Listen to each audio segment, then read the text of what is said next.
हम गैमेटोजेनेसिस पढ़ते हैं। सबसे पहले मेल के अंदर जो स्पर्मेटोजेनेसिस प्रोसेस है उसके बारे में देखेंगे।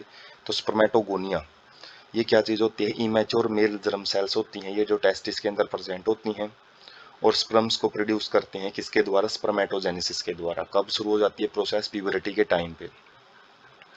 Present on the inside wall of the seminiferous tubule, seminiferous tubule के अंदर वाली वाल पे प्रेजेंट होती हैं। और माइटोटिक डिवीजन के द्वारा पहले इनमें माइटोसिस होती है जिससे ये मल्टीप्लिकेशन करते हैं और अपना नंबर इंक्रीज करते हैं, जिसको मल्टीप्लिकेटिव फेज भी बोला जाता है।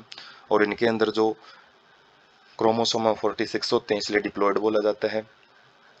और इनमें से कुछ हैं जो प्राइमरी स्पर्मेटोसाइट्स के अंदर कन्वर्ट हो जाती हैं और वो मियोसिस के अंदर जाती हैं। फिर सेकेंडरी स्पर्मेटोसाइट्स बनाएगी, फिर स्पर्मेटिड वगैरह, तो आगे देखेंगे। Primary spermatocytes complete first meiotic division, अपना जो पहला मियोटिक डिवीजन है उसको कंप्लीट करती हैं। रिडक्शनल डिवीजन होता है, क्रोमोसोम नंबर यहाँ पे आधे रह जाते हैं और जिससे दो इक्वल सेकेंडरी स्पर्मेटोसाइट्स बनती हैं जो कि हैप्लोइड सेल होती हैं और 23 क्रोमोसोम लिए होती हैं।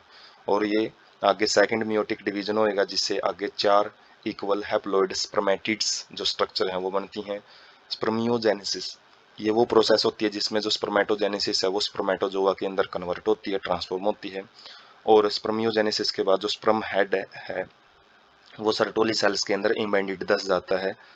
और स्पर्मिएशन जो स्पर्म रिलीज की प्रोसेस होती है सेमिनिफेरस ट्यूब्यूल से, जब स्पर्म बाहर निकलते हैं तो उस प्रोसेस को स्पर्मिएशन बोला जाता है। तो एक नंबर में काफी पूछ ले जाते हैं स्पर्मियोजेनेसिस, स्पर्मिएशन तो मिलते जुलते से नाम है स्पर्मेटोगोनिया, तो इनके बारे में आप यहाँ से क्लियरिटी ले सकते हैं। उसके बाद अब डायग्राम देख सकते हो, स्पर्मेटोजेनेसिस है उसके अंदर स्पर्मेटोसाइटोजेनेसिस होती है, सेल्स बनती है स्पर्मेटोगोनिया। स्पर्मेटोटिडोजेनेसिस स्पर्मेटिड बनने की जो प्रोसेस है स्पर्मेटोटिडोजेनेसिस। और स्पर्मियोजेनेसिस स्पर्म बनने की जो प्रोसेस है स्पर्मेटिड से, उसको स्पर्मियोजेनेसिस हमने पढ़ा है। स्पर्म का एक डायग्राम देख सकते हो, वैसे आगे डिटेल में हम पढ़ेंगे। बाकी जो टेस्टिस है, टेस्टिस के अंदर हमने देखा था सेमिनिफेरस ट्यूब्यूल जो प्रेजेंट होती हैं, उसका जो जो मैग्नीफाइड इमेज है उसमें आप देख सकते हैं कि जो स्पर्म फॉर्मेशन के बाद ये इम्बेडेड हो जाते हैं, स्पर्म हेड है वो सर्टोली सेल्स के अंदर, ये सर्टोली सेल्स हैं इनमें एम्बेड हो जाते हैं। और यहाँ पे स्पर्मेटोजेनेसिस दिखा रखी है, जो प्राइमरी प्रिमोर्डियल सेल है उससे जो स्पर्मेटोगोनियम बनती हैं।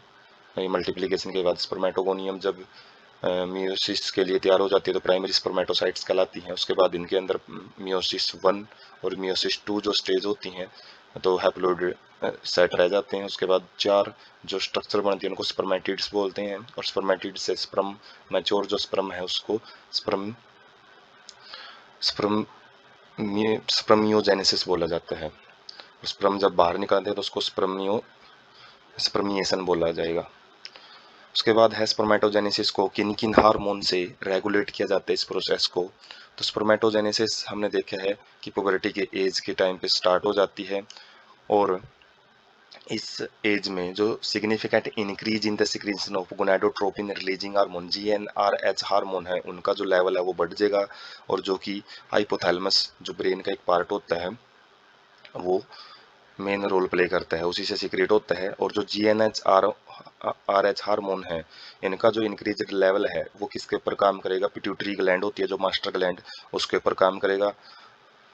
और जो पिट्यूटरी ग्लैंड है उससे गोनाडोट्रोपिन हार्मोन रिलीज करवाता है। जो पहला हार्मोन है वो ल्यूटिनाइजिंग हार्मोन है LH और दूसरा हार्मोन है फॉलिकुलर स्टिमुलेटिंग हार्मोन FSH। तो LH जो हार्मोन है वो लेडिक सेल्स के ऊपर काम करता है और जो कि मेल सेक्स हार्मोन है जो टेस्टोस्टेरोन उसको सिक्रीट करवाने का और उसको सिंथेसिस करवाने का काम करवाता है। जबकि जो एंड्रोजन है उसके बाद वो एंड्रोजन आगे जाके स्पर्मेटोजेनेसिस प्रोसेस है उसको शुरू करवाता है। जबकि जो FSH है वो सर्टोली सेल्स के ऊपर काम करता है और स्टिमुलेट करता है सिक्रीशन, कुछ ऐसे फैक्टर रिलीज करेगा जो कि स्पर्मेटोजेनेसिस में स्पर्मियोजेनेसिस में मदद करते हैं। उसके बाद हम डायग्राम से प्रोसेस समझ सकते हैं। जो GnRH हार्मोन है गोनाडोट्रोपिन रिलीजिंग हार्मोन हाइपोथैलेमस से रिलीज होएगा और ये एंटीरियर पिट्यूटरी के ऊपर वर्क करेंगे। एंटीरियर पिट्यूटरी क्या करेगा? दो मेन हार्मोन सीक्रेट करता है FSH and LH। FSH Sertoli cells के ऊपर काम करवा के एस्ट्रोजन हार्मोन, मेन जो एस्ट्रोजन हार्मोन है उसको सीक्रेट करवाता है और वही स्पर्मेटोजेनेसिस में मेन रोल प्ले करता है। और साथ में कुछ एक्स्ट्रा हार्मोन है जैसे इनहिबिन, ये प्रोसेस को रोकने के लिए फीडबैक इनहिबिशन का मतलब जब प्रोसेस कंप्लीट हो जाती है या उसकी ज़रूरत नहीं होती तो ये प्रोसेस को रोकने के लिए, हार्मोन्स को रोकने के लिए GnRH के ऊपर काम करता है।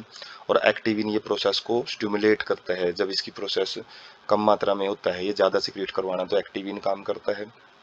और जो LH हार्मोन है वो हमने देखा लीडिंग सेल के ऊपर काम करेगा और वो टेस्टोस्टेरोन हार्मोन रिलीज करवाएगी। और टेस्टोस्टेरोन हार्मोन है जो वो स्पर्मेटोजेनेसिस में रोल प्ले करती हैं। तो GH हार्मोन जो ग्रोथ हार्मोन है वो भी स्पर्मेटोजेनेसिस में स्पर्मियोजेनेसिस में मदद करते हैं। उसके बाद है स्पर्म की जो स्ट्रक्चर है उसके अंदर कौन से मेन भाग होते हैं। माइक्रोस्कोपिक होती है ये काफ़ी, हम माइक्रोस्कोप में देख सकते हैं। और प्लाज्मा मेम्ब्रेन है वो पूरे स्पर्म बॉडी को कवर करने का काम करती है। स्पर्म हेड है जो, उसके अंदर हैप्लॉइड न्यूक्लियस प्रेजेंट होता है। जो भी सिंगल सेट ऑफ क्रोमोसोम है जो main portion of sperm head होता है, एक्रोसोम रीजन एंटीरियर पोर्शन पे अग्रभाग पे प्रेजेंट होता है जो कि कैप लाइक स्ट्रक्चर बनाता है, एक कैप लाइक स्ट्रक्चर से कवर भी होता है। और एक्रोसोम इंजाइम्स के द्वारा फिल्ड होता है जो कि ओवम है उस टाइम पे फर्टिलाइजेशन में मदद करते हैं। उसकी जो लेयर है जोना पेलोसिडा लेयर, उसको डिजनरेट करके जो न्यूक्लियस है हैप्लॉइड न्यूक्लियस को, उसको फीमेल जाइगोट के अंदर, ओवम के अंदर रिलीज करवाने का काम करते हैं। मिडल पीस के अंदर काफ़ी सारे नंबर में माइटोकॉन्ड्रिया प्रेजेंट होते हैं और ये स्पेशल अरेंजमेंट में प्रेजेंट होंगे, इसको माइटोकॉन्ड्रियन बोला जाता है। और ये एनर्जी प्रोडक्शन का काम करेंगे जिससे टेल मूवमेंट करेगी। और जो टेल है, टेल जब मूव करेगी तो स्पर्म जो मूव करेगा, स्पर्म की मोटिलिटी में मदद करते हैं जो कि फर्टिलाइजेशन में बड़ा इंपॉर्टेंट प्रोसेस होता है, क्योंकि मेल गैमेट ही यहाँ पे मोटाइल होता है, फीमेल गैमेट नॉन मोटाइल है। उसके बाद कुछ डिटेल है, कुछ डाटा हम याद रख सकते हैं कि जो एक इजैकुलेशन से, सिंगल इजैकुलेशन होता है उसमें लगभग 200 से 300 मिलियन, 2 करोड़ से 3 करोड़ तक जो स्पर्म है वो रिलीज होते हैं।